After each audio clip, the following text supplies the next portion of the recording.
Kelihatan tidak screen-nya? Screen-nya terlihat? Belum ya? Belum. Belum ya? Sekarang sudah terlihat sekarang? Sudah. Anda bisa melihat di screen kita bahwa IPS ya, saya ingin coba mulai dari pemahaman tentang IPS terpadu, bahwa IPS itu memiliki rasionalisasi atau konsep mendasar yang itu harus kita pahami. Yang pertama, IPS itu adalah bagian dari ilmu pengetahuan ya atau sains yang itu dikenal sebagai Social Wissenschaften dalam bahasa Jermannya ya, bahwa suatu pendekatan yang dinamis yang memiliki sudut pandang yang luas terhadap sesuatu. Kalau kita coba terjemahkan dari pendapat seorang tokoh yaitu Nursid Sumaatmaja, menyatakan bahwa ilmu sosial adalah cabang ilmu pengetahuan yang mempelajari tingkah laku manusia baik secara perorangan maupun tingkah laku kelompok. Kata kuncinya adalah tingkah laku manusia baik secara perorangan maupun tingkah laku kelompok. Oleh karena itu, ilmu sosial adalah ilmu yang mempelajari tingkah laku manusia dan mempelajari manusia sebagai anggota masyarakat. Ya, jadi kata kuncinya adalah tingkah laku manusia, baik sebagai manusia, sebagai individu, ataupun sebagai anggota dari sebuah masyarakat. Sama dengan ketika sekarang kita sedang Zoom meeting ya, kuliah kita saat ini kan berada dalam konteks daring atau online.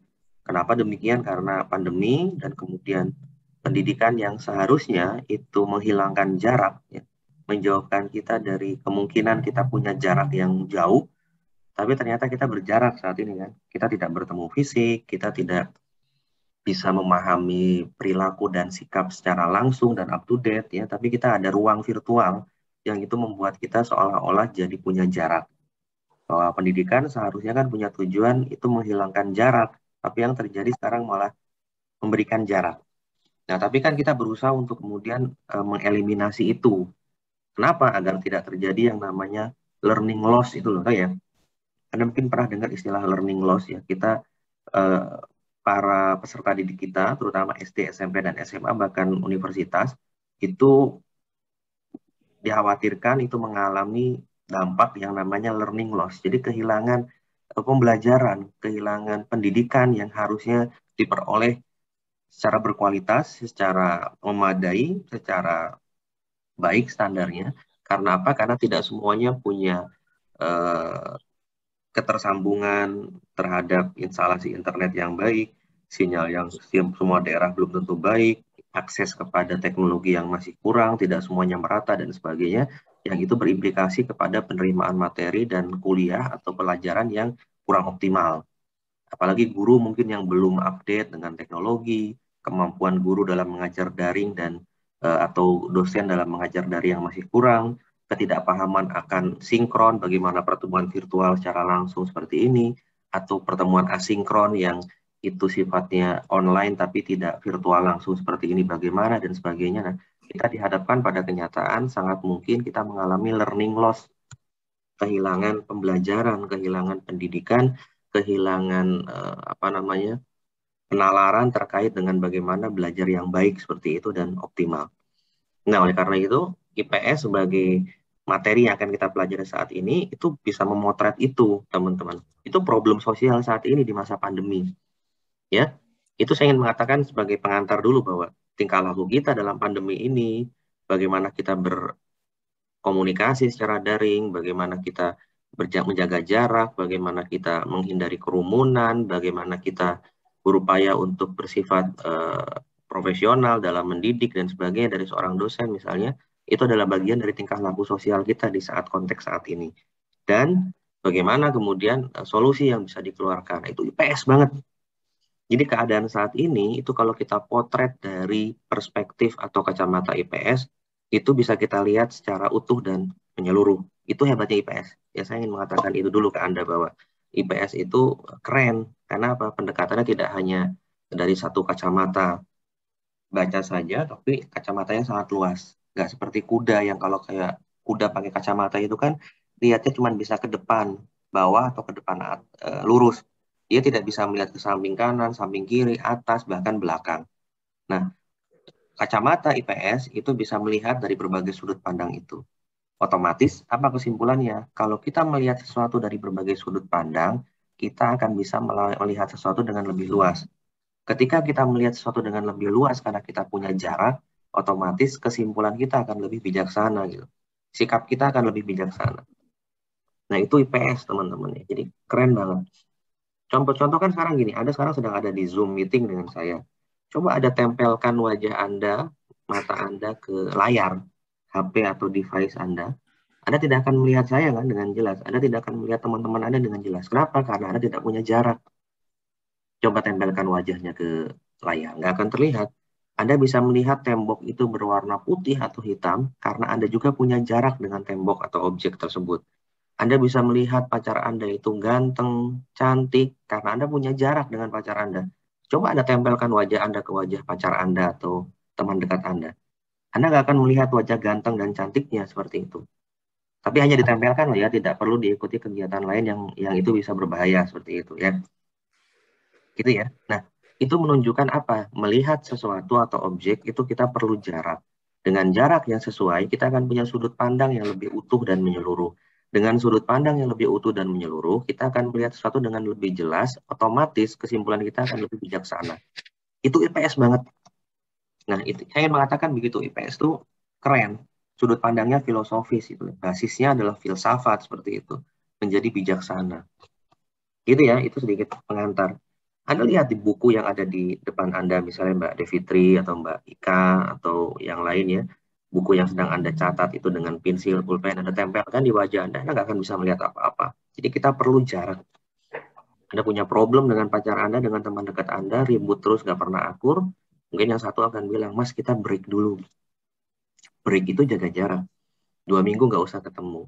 Ternyata dalam break itu Anda berefleksi masing-masing, berpikir, oh ternyata memang ada masalah. Ternyata masalahnya sepele. Nah, Anda bisa jadi berpikir ada masalah dan itu sepele karena Anda punya jarak. Iya kan? Break itu jaga jarak. Nah, itu menunjukkan bahwa kita itu kalau mau bijaksana atau bisa melihat sesuatu dengan lebih utuh dan menyeluruh, agar kesimpulan kita lebih utuh dan menyeluruh dan bijaksana, kita harus punya jarak terhadap sesuatu tersebut. Kita punya sudut pandang yang tepat. Dan itu IPS banget. Itu filsafat banget seperti itu ya. Itu teman-teman ya, itu sedikit pengantar yang saya ingin memberikan standing point atau titik pijak yang sama bahwa IPS itu keren ya. Nah, IPS itu berbeda dengan apa namanya IPA dan sebagainya ya. Ada juga yang kita kenal dengan social studies ya. Ada kajian sosial misalnya. Itu beda dengan ilmu sosial ya. Social studies atau studi sosial bukan merupakan suatu bidang keilmuan atau disiplin akademis, melainkan lebih merupakan suatu bidang pengkajian tentang gejala dan masalah sosial. Jadi kalau Anda pernah mendengar ada ini studi sosial tentang masalah slum area atau area kumuh, ini studi sosial tentang masalah prostitusi dan juga kriminalitas. Itu studi sosial. Itu namanya studi, bukan ilmu sosial, tapi upaya untuk mengkaji suatu gejala dan masalah sosial tertentu. Nah, itu bukan ilmu pengetahuan sosial, tapi itu bagian kecil di dalamnya. Studi sosial tidak selalu bertaraf akademis universitas, bahkan merupakan bahan pelajaran bagi siswa sejak pendidikan dasar dan dapat berfungsi sebagai pengantar bagi lanjutan kepada disiplin-disiplin ilmu sosial. Jadi, studi sosial terhadap sesuatu itu bagian dari pengantar ya, sebelum mampu masuk dan kemudian mempelajari yang lebih luas seperti itu nanti sosiologi, geografi dan sebagainya. Nah, IPS itu sendiri kalau kita coba gali pengertiannya dari Nu'man Sumantri ya, menyatakan bahwa IPS merupakan pelajaran ilmu-ilmu sosial yang disederhanakan. Tapi ingat, penyederhanakannya tidak serampangan, tidak asal menyederhanakan, karena tujuannya adalah agar terjadi penurunan tingkat kesukaran. Ya, karena mengandung arti penyederhanaan ini adalah menurunkan tingkat kesukaran dan mempertautkan atau menghubungkan dan memadukan berbagai bahan atau aneka cabang ilmu sosial dan kehidupan masyarakat sehingga menjadi pelajaran yang mudah dicerna untuk anak SD, SLTP, dan SLTA. Ya, gitu ya. Jadi IPS merupakan ilmu-ilmu sosial yang disederhanakan. Kenapa disederhanakan? Adalah agar mudah dicerna dan diturunkan tingkat kesukarannya agar kemudian siswa SD, SMP, dan SMA itu mampu mempelajarinya dengan mudah seperti itu. Jadi sosiologi, geografi, dan kemudian antropologi di SD tidak ada, di SMP tidak ada, mungkin di SMA sudah mulai dipecah menjadi spesifik seperti itu ilmu sosialnya, ya, pengetahuan sosial. Gitu. Kemudian menurut Sapria di tahun 2012 dalam bukunya halaman 20, istilah IPS di sekolah dasar merupakan nama mata pelajaran sebagai integrasi atau penyatuan dari sejumlah konsep disiplin ilmu sosial, humaniora, kemanusiaan, sains, bahkan berbagai isu dan masalah sosial kehidupan. Ya, masalah budaya itu kan humaniora, filsafat itu humaniora, sastra itu kan humaniora, kemudian arkeologi itu kan humaniora. Ya, kalau Anda tahu di UGM ada klaster humaniora. Itu adalah klaster atau ilmu yang ada di fakultas-fakultas klaster humaniora seperti Fakultas Ilmu Budaya, di dalamnya ada antropologi, sastra Arab, Inggris, sastra Asia Barat, sastra Prancis, sastra Jerman, ada arkeologi, ada antropologi, ada fakultas filsafat, ada fakultas hukum. Itu kan klaster humaniora, berbicara tentang hal-hal yang berhubungan dengan kemanusiaan. Jadi ya, nah di SD itu hal seperti itu diberikan kan dalam materi SD, di dalam IPS, hal-hal umumnya, hal-hal mendasarnya. Gitu ya teman-teman ya. Nah, menurut Nursid Sumaatmaja, saya kutip lagi Pak Nursid Sumaatmaja, IPS tidak lain adalah mata pelajaran yang mempelajari kehidupan sosial yang kajiannya mengintegrasikan berbagai bidang ilmu sosial dan humaniora. Ya, IPS di SD dan di SMP itu kan upaya mengintegrasikan studi-studi sosial, kajian-kajian sosial, dan juga berbagai bidang ilmu sosial.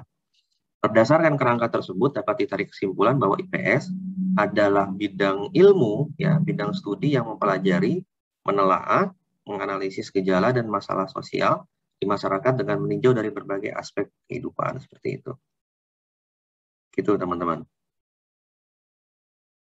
Nah, kemudian apa sih rasionalisasi atau alasan rasional, ya, dasar pemikiran kita mempelajari IPS?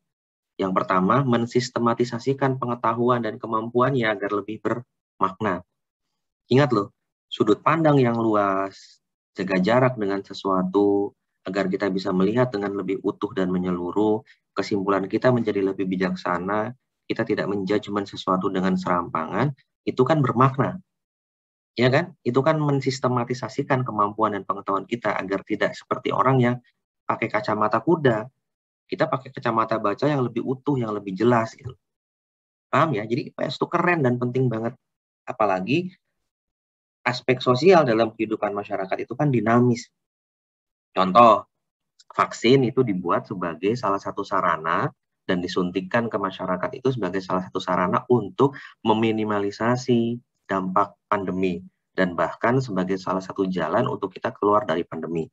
Vaksin itu kan produk eksak, produk sains eksak, produk farmasi, produk ilmu alam, produk biologi, yang itu kemudian diterapkan ketika disuntikan ke masyarakat, itu kan bagian dari aspek eksak diterapkan dalam kehidupan sosial. Makanya penerimaan berbagai segmen di masyarakat, berbagai individu dan kelompok di masyarakat beda-beda. Ada yang menerima dengan sukacita dan baik bahwa vaksin itu memang membantu pemerintah dan kita semua untuk keluar dari pandemi ini. Ada yang menerima karena terima hoax, ya, karena terpapar hoax. Oh, vaksin itu bahaya, ada chip yang dimasukkan dalam tubuh kita bisa terpantau dimanapun kita berada. Oh, vaksin itu bahaya, ada elemen yang haramnya seperti itu. Oh, vaksin itu bahaya, bisa membuat kematian dan sebagainya. Ya kan? Jadi sesuatu yang eksak ketika diterapkan dalam disiplin ilmu sosial itu jadi dinamis pemahamannya. Itu kerennya ilmu sosial, teman-teman. Nah, dengan kita belajar IPS, kita lebih peka dan tanggap terhadap masalah sosial. Kenapa kok ada penerimaan dan pemahaman yang berbeda-beda tentang vaksin? Karena masyarakat sekarang itu melek media. Tapi melek medianya belum terliterasi, baru bisa pakai media, tapi belum paham mana hoax, mana hate speech, ujaran kebencian, mana yang itu berita tidak benar, mana itu yang mendiskreditkan, dan sebagainya. Paham ya? Jadi ketika kita belajar IPS, kita lebih peka dan tanggap terhadap masalah sosial sekitar kita secara rasional dan bertanggung jawab. Mempertinggi rasa toleransi dan persaudaraan di lingkungan masyarakat yang beragam. Karena siswa itu berasal dari latar belakang keluarga yang berbeda-beda. Ketika siswa diberikan pelajaran tentang IPS, mereka akan tinggi rasa toleransinya, mereka akan inklusif bersifat terhadap perbedaan, mereka lebih peka dan tanggap terhadap masalah serta bertanggung jawab. Ya, karena masalah sosial itu sangat kompleks, sangat luas, rumit dan abstrak tadi yang saya sampaikan ya. Absurd ya. Absurd itu tidak jelas. Abstrak itu bagus, harusnya pengertian abstrak itu bukan rumit, bukan jelimet loh. Abstrak itu nanti saya jelaskan, tapi absurd harusnya. Dengan pendidikan IPS, siswa bisa dibimbing dan diarahkan untuk menghadapi masalah sosial di sekitarnya. Ya kan? Jadi punya pemahaman suku ini seperti apa, budaya dari suku ini bagaimana, bagaimana mengintegrasikan perbedaan, bagaimana menyikapi keberagaman. Itu kan bagian dari rasionalisasi kita belajar IPS. Tujuan pendidikan IPS oleh karena itu adalah membina anak didik atau peserta didik menjadi warga negara yang baik, yang memiliki pengetahuan, keterampilan, dan kepedulian sosial yang berguna bagi dirinya, serta bagi masyarakat dan negara. Ya kan? Jadi bagaimana kemudian peserta didik kita, warga negara kita, itu bisa jadi baik, karena pemahamannya juga baik, cerdas, tidak asal judgement seperti itu. Dan memiliki pengetahuan, keterampilan, dan kepedulian sosial yang berguna bagi dirinya sendiri, bagi masyarakat dan negara. Ya kan? Nanti materi ini saya sampaikan, saya share di grup WA kita. Nah, saya kutip pendapat dari Umar Hamalik yang merumuskan tujuan pendidikan IPS berorientasi pada tingkah laku para siswa, yaitu bagaimana membekali siswa itu dengan pengetahuan dan pemahaman yang baik, value yang baik, ya. Value atau nilai yang baik. Bagaimana sikap hidup belajar, bagaimana punya kecakapan hidup seperti itu kan. Kecakapan hidup ya. Atau dalam konteks sekarang, kecakapan hidup itu kita kenal sebagai literasi. Seperti yang tadi Anda sudah contohkan dari materi yang saya berikan ke Anda di YouTube. Ya, bahwa literasi saat ini tidak hanya sekedar bisa paham baca, tulis, dan berkomunikasi, paham perbedaan, tapi punya kecakapan hidup. Bagaimana menghadapi digitalisasi, bagaimana paham tentang kecakapan digital, bagaimana paham tentang etika digital yang baik di media sosial, bagaimana paham tentang keamanan digital atau menjaga privasi kita di media sosial dan orang lain juga, bagaimana kemudian digital marketing dan sebagainya. Ya, oleh karena itu ilmu sosial ini keren, ya, berorientasi pada tingkah laku siswa agar punya nilai sosial dan sikap hidup yang baik, yang cerdas, tidak mudah terbawa arus, tidak hanya jadi follower saja. Itu kan bentuk keterampilan yang luar biasa dan luas. Digital skill, digital culture, digital safety, digital ethics, ya, digital marketing dan sebagainya. Ya, paham ya? Jadi apalagi dunia kita saat ini borderless, tanpa batas. Apapun bisa kita peroleh dalam waktu saat ini, anytime, in the real time, tanpa batas seperti itu kan. Membutuhkan kebijaksanaan dan juga kecerdasan, dan IPS membentuk itu. Gitu. Nah, saya keluar dulu dari screen sebentar. Itu sebagai pengantar teman-teman semua, ya, bahwa teman-teman belajar IPS itu saya rasa menjadi sangat terbuka pemikirannya, kemudian melatih kita tadi untuk punya sudut pandang yang luas dengan analogi atau perumpamaan yang tadi saya sampaikan. Anda bisa melihat saya dengan jelas dan teman-teman lain dengan jelas di layar ini karena punya jarak. Kalau Anda tempelkan begitu wajah Anda, kan tidak akan terlihat semuanya. Nah, itu bagian dari sudut pandang, paradigma, point of view kita itu harus punya jarak terhadap sesuatu, akhirnya sudut pandang kita lebih jelas dan lebih luas seperti itu. Nah, IPS oleh karena itu bagian integral dalam kehidupan kita tadi kan. Kalau bagi Anda, jelas Anda dibekali dengan sudut pandang yang bijaksana, bagaimana tidak melihat sesuatu secara parsial atau setengah-setengah, tapi komprehensif atau menyeluruh, agar kemudian ketika Anda besok jadi guru SD, jadi pendidik, ya, Anda bisa memberikan bekal dan orientasi kepada siswa untuk tadi, punya keterampilan, paham nilai sosial dan hidup yang baik, paham literasi dan kecakapan hidup kekinian, serta kemudian dibekali dengan nilai-nilai Pancasila, nilai-nilai keagamaan yang itu bermanfaat bagi kehidupan dalam menyikapi perbedaan, keberagaman, seperti itu.